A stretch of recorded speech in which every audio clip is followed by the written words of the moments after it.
Olá a todos, este é o canal Geopoliticando e hoje nós vamos falar sobre como as sanções contra a Rússia estão errando o alvo, sobre como o apoio ocidental à Ucrânia está diminuindo, qual a estratégia de Biden para a Ucrânia e por que é que ela está falhando. Nós já apontamos aqui vários cenários de como isso pode terminar. Já dissemos que a guerra na Ucrânia pode acabar em 24 horas caso Donald volte ao poder como mandatário máximo nos Estados Unidos. Já falamos do cenário que eu venho pintando há pelo menos 10 anos, um pouco mais do que isso, dizendo que eu intuía que a ideia de Putin ou do estamento russo, de uma maneira geral, seria levar essa disputa até as fronteiras de Berlim, algo que foi dito agora recentemente e que nós documentamos aqui no canal também. Já falei que outro dos cenários, que é a esperança da OTAN e do Ocidente, da vertente que manda no Ocidente agora, é fazer as forças russas, inclusive, o grupo Wagner, né, que está conseguindo aí manter as forças russas dentro da Ucrânia, fazer com que eles recuem aos pontos da fronteira original, o que pode depois resultar em dois cenários. Eles adentrarem as fronteiras da Rússia, e aí isso pode ou obliterar a Rússia ou levar à Terceira Guerra Mundial, ou, no segundo cenário, eles se manterem dentro da Ucrânia e voltarem ao status quo ante, que penso eu que seria o cenário menos provável, a não ser que aquele primeiro cenário da volta de Donald ao poder, né, pudesse se concretizar. Bom, agora, depois de tanto tempo que nós viemos falando a mesma coisa, né, agora eles, os analistas do estamento internacional ocidental, estão falando o que nós já dizíamos desde o princípio, que as sanções contra a Rússia, na verdade, são um tiro no pé do próprio Ocidente. Tudo isso que eles fizeram contra a Rússia repercutiu muito mais na própria Europa, muito mais do que nos Estados Unidos, que é um país praticamente autossuficiente. Então agora eles estão admitindo aquilo que a gente vem dizendo desde o começo. Então, embora o regime de sanções imposto à Rússia tenha prejudicado sua economia, é muito menos severo do que os impostos à Coreia do Norte e ao Irã, que incluíam penalidades a países terceiros. A imposição de sanções secundárias pode apertar os parafusos de Putin, mas também acelerar a desglobalização. E é exatamente isso que está acontecendo. Tanto mais eles tiram a Rússia do sistema internacional, mais eles favorecem o plano do mundo multipolar que a própria Rússia está encampando. Porque ou eles tiram a Rússia e depois vão lá e tiram o regime e depois reincorporam a Rússia no globalismo, ou não existe mais globalismo. Então, o mandatário norte-americano, Joe, merece todos os elogios que recebeu por sua recente visita à Ucrânia e à Polônia, eles dizem aqui, para marcar o aniversário da invasão da grande escala da Rússia. A viagem de trem de 10 horas de Biden da fronteira polonesa a Kiev não é pouca coisa para um líder octogenário. Antecipou completamente os planos de propaganda do presidente russo Putin para a ocasião. Foi um grande dia para a Ucrânia, os Estados Unidos e seus aliados na OTAN. Sempre tem um mas quando, durante um discurso no Castelo Real de Varsóvia, o Joe afirmou que as atuais sanções à Rússia representam o maior regime de sanções já imposto a qualquer país da história, isso não foi verdade, né? Sua declaração, embora precisa, também foi enganosa. E por que é que eles não podem sancionar mais? Porque tudo aquilo que já foi servido como sanção acabou resultando em mais prejuízo para a Europa do que para a própria Rússia. E os europeus já não estão mais aguentando isso. E por isso o apoio ocidental à Ucrânia está diminuindo. E uma guerra prolongada acaba sendo do interesse de Putin, porque se a guerra for prolongada, desde que nos termos em que está agora, e ele conseguir o apoio da China, e penso que esse apoio acaba acontecendo de uma maneira indireta, porque se for direta eles já disseram que a China vai ser sancionada também, o que eu duvido muito, porque se sancionarem a China, aí acabou tudo de vez, daí o globalismo vai para o ralo. Eles querem ainda manter a China dentro. Então, penso eu que ele vai continuar arrastando isso na situação em que está, se for da vontade dele, pelo menos até o Donald chegar ao poder, porque ele sabe que com o Donald haverá mais diálogo, né? E aí, penso eu que o apoio ocidental da Ucrânia vai diminuindo ao ponto em que o cenário de um acordo lá na frente, um acordo de paz, pode se concretizar. Se for por esse caminho, o cenário são vários os cenários que pode se apresentar, né? E se perdermos, ele pergunta, ou melhor, e se a G terminar em uma resolução que os ucranianos e a maioria de nós no Ocidente consideraria insatisfatória, que é o que vai acontecer caso Donald chegue ao poder. O que ele vai fazer?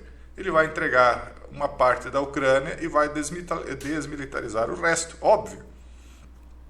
Esse vai ser o acordo de paz. Então, aquela parte que a Rússia já está detendo fica incorporado ao território dela, ou sob jurisdição dela, ou se cria um novo país como um protetorado, ou coisa assim, e o restante eles vão tirar todas as forças ocidentais. Esse é o cenário mais óbvio caso Joe caia do poder, e penso que é o que vai acontecer, tá, pessoal? Aquilo que eles fizeram há quase 4 anos atrás, todo aquele malabarismo, provavelmente agora será desmontado. E o Donald já prometeu que caso ele chegue realmente ao poder, ele vai desmantelar a profundidade do Estado, porque a palavra correta não pode ser dita, daquele país, né? Vamos ver o que vai acontecer. Por enquanto o cenário é esse, eu vou só mantendo vocês informados. Então eles dizem aqui, a maioria das Gs não termina com uma vitória clara para uma das partes. Essa pode ser uma delas. Mas eu acho que aqui a coisa vai terminar com uma certa clareza. Recentemente houve uma mudança nas opiniões declaradas nas capitais ocidentais. Por quê? Porque o povo já está chiando, como se diz, já está reclamando por conta dos prejuízos que tem tomado. Quem é que está pagando o ovo mais caro, a carne mais cara, o alimento? Tudo está mais caro. Isso é decorrência, primeiro, lá das idiotices que foram praticadas durante o flagelo e agora já começou a sair muita coisa à tona, coisas que nós falávamos antes e que inclusive meu canal, Casando o Verbo, na época foi para o vinagre porque eu falava justamente aquilo que agora a mídia já começa a admitir, né? E vão admitir muito mais coisas a respeito do flagelo ainda. Mas não é só por conta do flagelo, é por conta da G também que nós estamos vendo aí toda essa série de inflação e depois há uma tentativa também de inflacionar deliberadamente os preços, porque aí a dívida que os governos têm acaba se diluindo no meio da inflação. Enfim, tem vários fatores aí, quem está pagando o pato é o povo. Mas, enfim, as capitais ocidentais estão sofrendo com as sanções e a expectativa de consenso em Washington, Berlim e Londres agora é que a G continuará por vários anos. Nenhum dos lados tem superioridade em termos de homens e equipamentos para infligir uma vitória decisiva sobre o outro.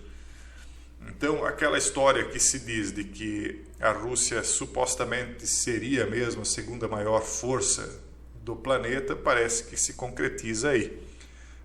Lógico que ela praticamente sozinha contra a OTAN e Estados Unidos em algum momento acabaria muito possivelmente perdendo, mas a G também é um jogo de estratégia, né, de paciência, como a gente falou antes, acaba às vezes mudando um cenário, como por exemplo o mandatário norte-americano acaba mudando e aí a sorte pode virar para eles, né?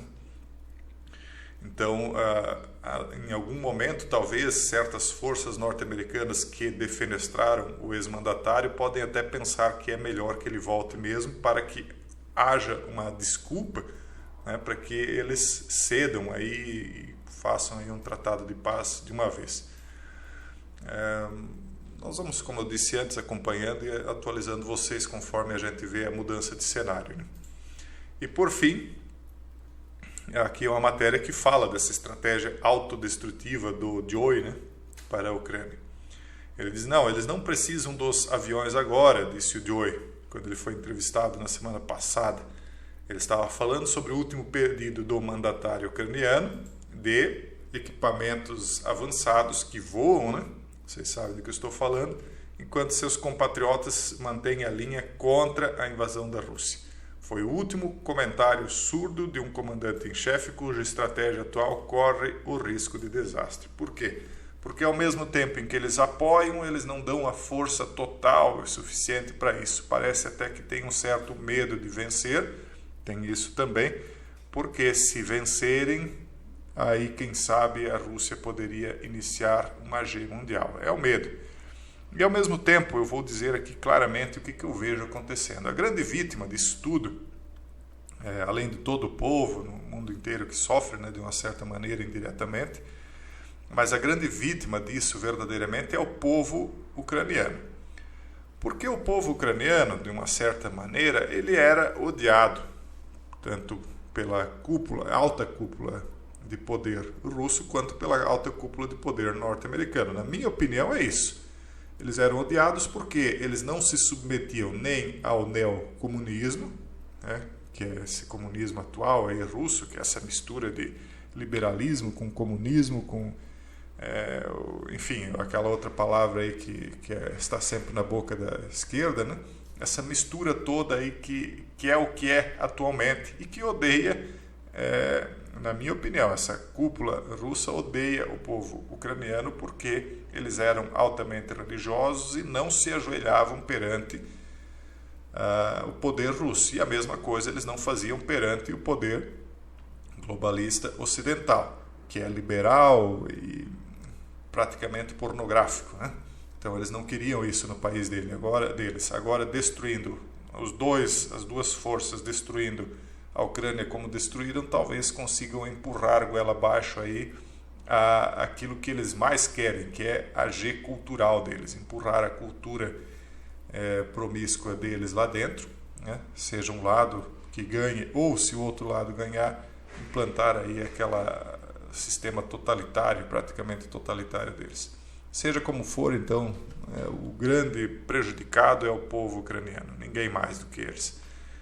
E o restante do mundo também de forma indireta, mas sempre os mais desprivilegiados na sociedade, que vão agora no supermercado comprar ovo a R$1. Claro que aqui no Brasil há uma culpa muito grande de quem está conduzindo as coisas aqui. Só que, vamos ser bem sinceros, né, o cenário internacional não está ajudando também, né? Então, aquilo que o Brasil lá atrás teve de grande privilégio do boom das commodities, hoje não está mais existindo. Hoje o Brasil está num cenário ruim, e aí num cenário ruim, quando o timoneiro é ruim também, a chance de um navio afundar, bater num rochedo e ir a pique é muito grande, né? Pessoal, vamos continuar acompanhando, né? Qualquer atualização eu trago para vocês. Por enquanto é isso, um forte abraço a todos e até o próximo vídeo, se Deus quiser.